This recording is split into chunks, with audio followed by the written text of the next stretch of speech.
often diversity and inclusion is seen as the HR department's responsibility, and then the burden is placed on the head of HR to fix everything. Mm, But the thing is, my more advanced thinking clients are the ones that realize that diversity and inclusion is actually everyone's responsibility. So marketing need to be thinking about how inclusive their campaigns are. Who are they showing in their TV commercials or their print campaigns or their online campaigns? The people that run your office, the workplace people need to be thinking about accessibility. Um, Things like, gender neutral toilets, just having an inclusive built environment or office. Your procurement team should really be thinking about how they can attract diverse suppliers and who's who are running and leading those suppliers. Are they led by people from a minority background?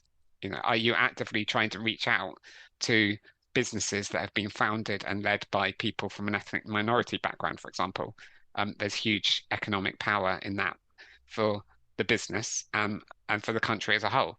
So procurement departments play a really important role in building those partnerships and relationships through the supply chain. So diversity and inclusion is a lot more than just the HR department. Hi everyone, welcome back to the All Inclusive podcast. On today's episode, I'm joined by Toby Mildon. Toby is more than just a diversity and inclusion architect. He's the founder of Mildon, a boutique diversity and inclusion consultancy and advisory business. He's a captivating keynote speaker, the host of the popular podcast, The Inclusive Growth Show, and the author behind the amazing best-selling book, Inclusive Growth. We dive deep into Toby's DEI journey, his book, Inclusive Growth, and explore key insights that can help organisations build more inclusive environments. As always, before jumping into the video, make sure to hit that subscribe button, turn on your notification bell, and follow on your favourite podcast platform so that you never miss an episode. That being said, let's jump in. Hi, Toby. Hey, Natasha, how you doing? I'm good, thank you. How are you? Very well. Thanks for inviting me along. Oh no, thanks so much for joining me. So let's kick things off. Can you share with our listeners a little bit more about you and your journey to where you are today? Yeah, so I'm Toby. I'm a diversity and inclusion architect. So I work with chief people officers and senior business leaders to help them create their diversity and inclusion strategies. So either they have a strategy that's coming to the end of its life and it needs refreshing, or they don't have a strategy, so they need to develop one from scratch. Most recently, I've been working with big companies like Mitchells and Butlers that own Toby Carvery and The Harvester, Centrica, which is the parent company of British Gas, and professional services businesses like Turley, who work in planning, and Exodus, who consult on renewable energy. Oh, lovely. A nice variety there. um, Yeah. I speak to a lot of diversity and inclusion kind of consultants and chief executives and all of those wonderful people that are, and like yourselves, that are doing great work. But it wasn't a role that was kind of readily available as much as it is now. So how did you fall into it? So I started working in diversity and inclusion when I was working at the BBC. So I actually had a background in technology prior to this. I've worked for Accenture as an IT consultant. I've worked in healthcare technology. And then I spent many years at the BBC as a project manager on the news website and the BBC Sounds app and working on accessibility projects. I mean, to cut a long story short, when I was working in the technology department, the leadership team were concerned about the gender imbalance that we had in tech compared to the rest of the corporation. So only 14% of our workforce were women in technology and engineering, compared to the rest of the BBC, which had a kind of 50-50 gender split. So the leadership team created an action plan to address this, and they needed a project manager to execute the plan. And so I put my hand up and volunteered, and then it just turned into a full-time role after that. Um, I suppose I also had kind of prior experience. So I have a disability that I was born with. So I've got my own personal lived experiences of inclusion and exclusion. And I used to also run the BBC's Disabled Staff Forum. So I was kind of dabbling in that space anyway. Oh, that makes sense. I mean, you've got your own personal experiences that you can contribute to the work. Yeah. So what actually motivated and inspired you to write your book? Because you've recently published a book, Inclusive Growth, which is fantastic. So what inspired you to become an author? So I started working in diversity and inclusion at the BBC. I then moved on to Deloitte, looking at creating a culture of respect and inclusion, as we put it. I had a really great network of diversity and inclusion practitioners that I had built up over the time. And then when I left to set up my own company, I was obviously working with lots of different organizations, and they were all at different stages of maturity when it comes to diversity and inclusion. But I suppose that the question I had lingering over my mind was for those organizations that seem to be doing diversity and inclusion really well, like what is it they're actually doing? Because I was aware of like loads of frustrations that heads of HR were experiencing in terms of making an impact or not making an impact. I was feeling the pressure from diversity and inclusion practitioners as well in terms of they felt like the lack of progress that they might be making in their different organizations. So I suppose that was kind of the premise of the book. It was like, what are those organizations that are doing it really well, that are kind of like the gold standard? What is it they're doing? And those organizations that are not making the desired impact, what are I suppose, what are their frustrations? And that knowledge went into the book. Oh, fantastic. So with the book, you highlight kind of 7 key areas that businesses need to consider when they're looking at transforming their culture and creating these inclusive environments. Can you just elaborate a little bit more with us about what those areas are through what you found? Yeah, so the first two is clarity and culture. And it really addresses the point of so first of all, with clarity, it addresses the point of people not understanding why diversity and inclusion is important to their organization. They might get it on a cognitive level, and they might have read the 3 McKinsey reports that spell out the benefits of having a diversity workforce, but they haven't really applied it to their own organization. So they're not clear on the why, and they don't really have their hands on the data to be able to help them pinpoint some of the challenges that their staff might be experiencing. So they need that clarity to understand what direction of travel they need to go in and the why. And then culture really addresses behaviors. It kind of gets people to think about what behaviors are going on in the business right now, whether they're happy with those behaviors, whether it's creating the right culture or the right norms for that organization. If not, what can a leader consciously do to try and shift the culture or nudge it in the right direction? And that's what the first two are really about. And those two are kind of setting the foundation for the others. Oh, fantastic. And so the other 5 areas, just to touch on those, how then does so you've got the 2 foundations, what other areas would there be? Yeah, so following that, there's 3 more. So there's change, colleague experience, and cyber. And these are really about how you start to embed it in your organization. So change is about how you actually consciously drive positive change in your business. I suppose what I was experiencing was a lack of change management rigor. Um, because I had come from a tech background, I was very used to developing technology, websites, apps with proper change management Yeah. wrapped around it. Yeah, because I mean, I Um, guess it's kind of part of the process, isn't it? yeah. So, yeah, no, that makes sense. And then when I moved over to HR, like that kind of structure and that rigor was missing. And people were then running around the office like headless chickens. They they were getting really frustrated about the lack of impact that they were making. They were burning out because the priorities kept shifting and people were spreading themselves too thinly. So I was like, we have to treat diversity and inclusion like any other change program in the organization. So I suppose in that chapter I spell out what that might look like. Um, the next area I've called colleague experience and design. And again, I've pinched a lot from the world of when I worked in user experience and design, but really this addresses I suppose, the misconception or the challenge that people feel like we have to fix individuals in order for them to fit in, rather than actually looking at the systemic issues that are going on in the organization. So, like, what are the policies, the processes, that kind of thing that needs addressing.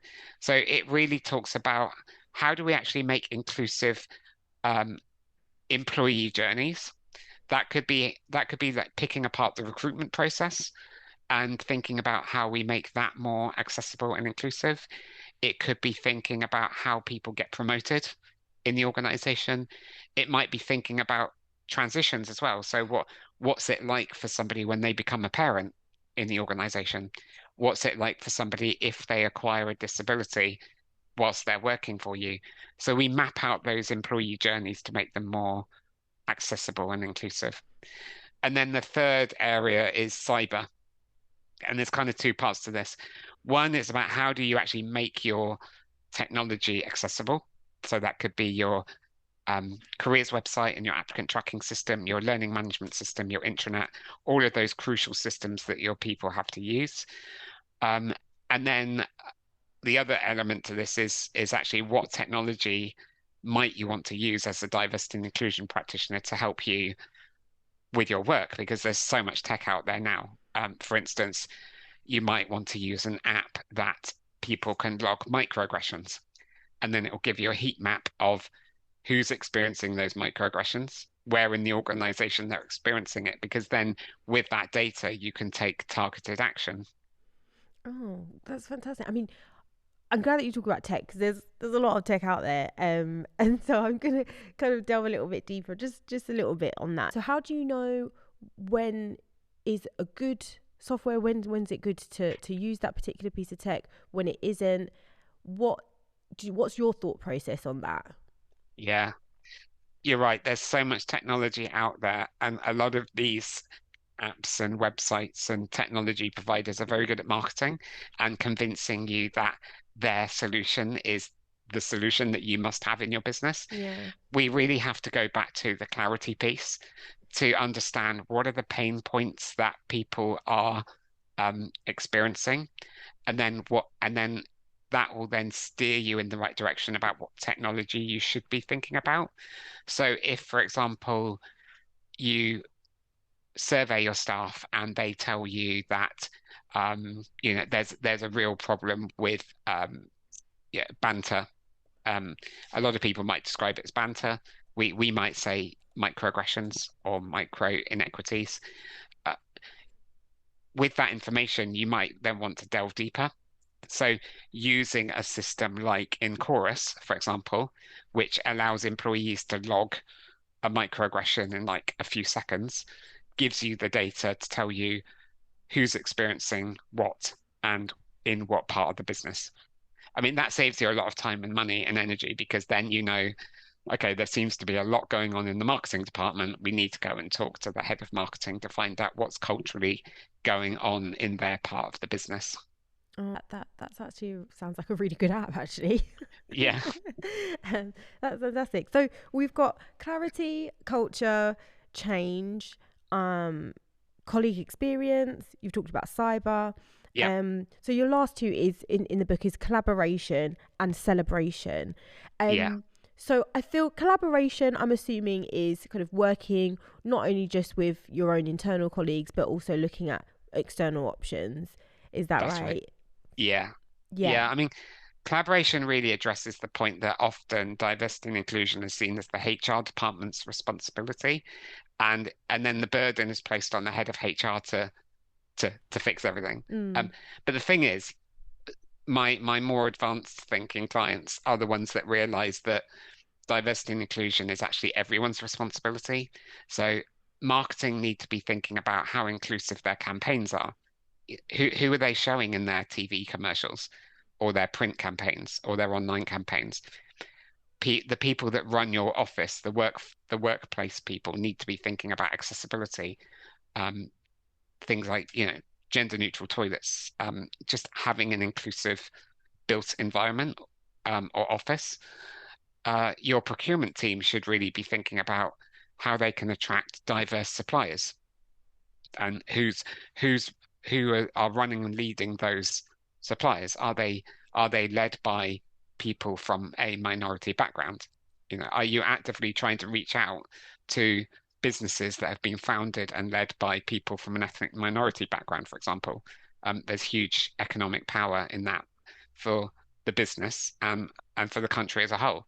So procurement departments play a really important role in building those partnerships and relationships through the supply chain. So diversity and inclusion is a lot more than just the HR department. And Mm, that's what we talk about in collaboration. And the other thing we talk about in collaboration as well is really engaging with your whole workforce. Um, it, they're a mountain of information and value, and their bigger organizations tend to set up employee resource groups or diversity networks, and we need to make sure that we're really tapping into those networks, that we're really getting the best out of them, and also that they're strategically aligned to the core mission of the business as well. I totally agree. And lastly, you also cover a section called celebration, Mm. which is one that I've not really come across in some DE&I books. I mean, I feel like there is a somewhat of an element, but to have a whole section on it, I'm intrigued. Tell us more. Yes, I deliberately put celebration at the end because a lot of organizations do it first. And what they're doing is they're window dressing. They're I suppose they're just doing diversity and inclusion to raise their profile or for marketing reasons. And then employees are left feeling after like they've won an award, they're like, yeah, but this still isn't a very inclusive place for me to work because there's still a policy that doesn't support LGBT individuals, for example. So there's I suppose like this systemic um, bias against LGBT individuals. So it's at the end because basically you have to do all of the hard work and then you can celebrate being an inclusive employer. And this is about how you position yourself in the market as an inclusive employer, what goes into your employee brand or your employee value proposition, and how you communicate that out to the market. And I mean, on my podcast, actually, I interviewed Sally Bucknell, who at the time was head of diversity and inclusion at EY. And there was this phrase that she came up with, which has really stuck with me. And it was about, she called it creating the rhetoric gap. So it's about those organizations that win loads of accolades and awards, but the lived experience for staff is still not particularly inclusive. So I suppose their strategy was actually to empower their people to go and talk more openly about what it's like to work for the firm. So empowering people to talk on social media, at conferences, and things like that, rather than trying to go out and win those awards. I totally agree. I think, I mean, don't get me wrong. It's great to be recognised and rewarded for the great work like that's been going on in your organisation, and you do want that. But at the same breath, I don't feel like it's something that you should be solely striving for. Yeah, Um, as you said, I agree. I think you need to kind of influence the individual employees to really tell the story for you, right? So yeah, and I think that's when you know that it's actually real, is when it's coming from the people that are generally living and going through the actual journey with that organization. And if they definitely. feel that they're inclusive and they want to shout about it, then you know it's somewhere that you want to work. Because I know for me, if I find an organization and it's the employees that are saying, no, this is great, this is my experience, I felt like this, I transitioned here, and was my experience, then you know that it's true. Then you're more likely to actually believe all the marketing and the adverts and that the awards that they've won are actual genuine awards. Definitely. And it's so easy for people to share their experiences with the world now. They can talk about it on LinkedIn, they can leave reviews on Glassdoor.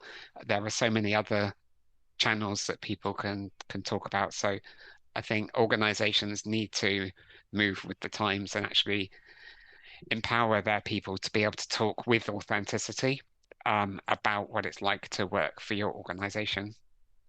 So we've talked us through the steps, and you've highlighted the key areas within the book of inclusive growth. So we know what needs to happen.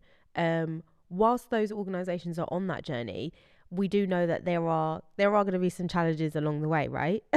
Yeah. So and in your inspiration of the book, you talked about being with or learning more about the organizations and why they actually getting it right, how are they being so successful, but in the same breath also finding out the ones that aren't doing so great, what's happening there. So what would you say is some of the most common misunderstandings or challenges that organizations face when they are trying to create these inclusive environments? The most common challenge I come across is a senior leadership team who are not engaged or taking this seriously enough or driving the agenda. So I work with lots of organizations where like half the board get it and the other half don't.